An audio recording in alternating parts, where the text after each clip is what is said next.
Malam ke-26 Syahrazad memulai kisah baru yang semakin menarik hati Raja Syahriar. Malam itu, ia membawakan cerita tentang seorang pangeran yang harus belajar tentang kesetiaan dan kebijaksanaan di luar kemewahan kerajaannya. Kisah Pangeran Jalal dan Benteng Tanpa Pintu. Dahulu kala di sebuah kerajaan megah bernama Dahab, hiduplah seorang pangeran bernama Jalal. Jalal adalah pangeran yang tampan dan sangat terlatih dalam seni berperang. Kerajaannya makmur dan damai di bawah pemerintahan ayahnya, Sultan Qasim, yang bijaksana dan dicintai rakyat. Namun, meski tampak memiliki segalanya, Jalal merasa hidupnya hampa dan tidak bermakna.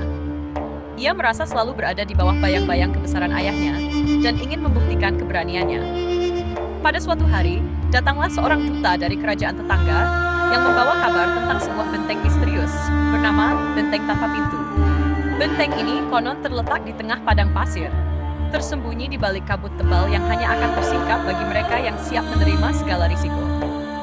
Legenda menyebutkan bahwa di dalam benteng itu terdapat sebuah rahasia cahaya, sebuah mutiara kebijaksanaan yang tak ternilai. Siapapun yang mampu mengambil mutiara itu dan membawanya kembali akan menjadi penguasa yang sangat bijak. Ayah Jalal, Sultan Qasim, menganggap kisah itu hanyalah dongeng. Tetapi Jalal, yang penuh rasa ingin tahu, merasa tertantang. Tanpa menunggu restu ayahnya, ia memutuskan untuk mencari benteng tersebut dan membawa pulang mutiara kebijaksanaan itu. Dengan penuh semangat, Jalal berangkat menuju padang pasir bersama seekor kuda dan bekal seadanya, berniat menghadapi segala rintangan yang menghadangnya. Perjalanan melintasi padang pasir. Setelah berhari-hari berjalan tanpa petunjuk yang jelas, Jalal mulai merasa lelah dan hampir putus asa. Padang pasir yang luas tampak tanpa ujung, dan setiap kali ia merasa dekat dengan benteng itu, kabut tebal kembali menutupi pandangannya. Namun, pada suatu malam saat ia hampir menyerah, Jalal mendengar suara kecil yang berbisik di tengah angin gurun. Keberanian tanpa kebijaksanaan hanyalah jalan menuju kehancuran, kata suara itu. Jalal menoleh ke sekelilingnya, tetapi ia tak melihat siapapun. Suara itu kembali terdengar, kali ini lebih jelas, seolah datang dari dalam pikirannya sendiri. Untuk menemukan rahasia cahaya, kau harus meninggalkan kebanggaanmu, dan hanya membawa ketulusan serta hati yang siap menerima apa adanya. Merasa tersentuh oleh pesan itu, Jalal pun meninggalkan semua peralatan perangnya, menyisakan hanya air minum dan makanan secukupnya. Dengan hati yang lebih tenang, ia melanjutkan perjalanannya dan tiba-tiba, kabut mulai terangkat, menampakkan sebuah bangunan besar berwarna hitam yang kokoh, berdiri di tengah padang pasir. Benteng tanpa pintu. Ujian? Setibanya di benteng, Jalal kebingungan karena benteng itu memang benar-benar tak memiliki pintu ataupun jendela. Dengan penuh tekad, ia berjalan mengitari benteng, mencari celah atau retakan, tetapi tak ada apapun yang bisa dilihatnya. Jalal mulai merasa putus asa hingga ia kembali mendengar suara berbisik yang sama. Kau akan pernah bisa masuk dengan kekuatan fisik Jalal. Rahasia benteng ini hanya terbuka bagi mereka yang siap mengakui kelemahan dan keterbatasannya. Merasa tergugah, Jalal akhirnya duduk bersila di depan benteng, menutup matanya dan berdoa dengan sungguh-sungguh. Ia berjanji kepada dirinya sendiri bahwa jika ia berhasil masuk, ia akan menggunakan rahasia cahaya itu untuk kebaikan, bukan untuk menambah kekuasaannya.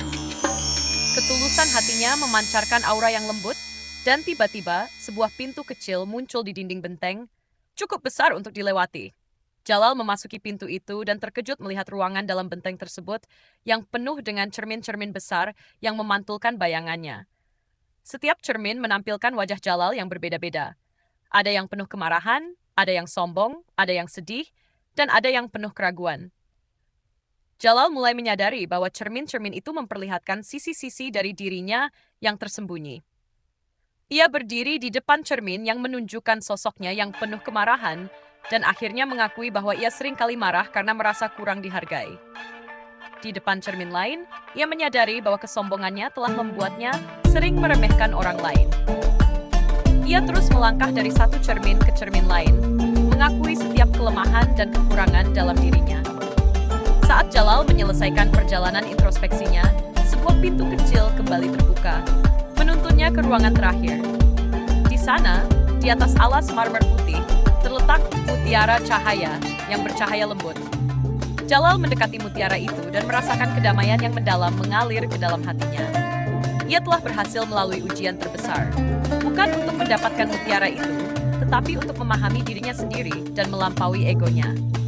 Ketika ia menggenggam mutiara tersebut, sebuah suara lembut terdengar, mengatakan kebijaksanaan yang sesungguhnya ada di dalam hati yang telah belajar memahami kelemahannya. Kau telah menemukan kekuatanmu dalam kerendahan hati. Kembali ke kerajaan dengan kebijaksanaan baru. Dengan hati yang penuh rasa syukur, Jalal meninggalkan benteng itu dan kembali ke kerajaan. Ketika ia tiba di istana, ayahnya menyambutnya dengan penuh kekhawatiran tetapi juga bangga melihat perubahan yang terjadi pada Jalal. Pangeran Jalal kini tak lagi sama, ia menjadi lebih bijaksana dan rendah hati, serta memiliki kedalaman pandangan yang baru. Mutiara cahaya itu disimpan di istana, tetapi Jalal tahu bahwa kekuatan sesungguhnya bukanlah pada mutiara itu sendiri, melainkan pada pelajaran yang didapatkannya selama perjalanannya. Ia memimpin kerajaannya dengan adil dan penuh kasih, menjadi penguasa yang dihormati dan dicintai. Syahrazad mengakhiri cerita itu dengan pelajaran bahwa kadang-kadang perjalanan terberat adalah perjalanan ke dalam diri sendiri untuk menemukan dan mengatasi kelemahan yang ada di dalam hati.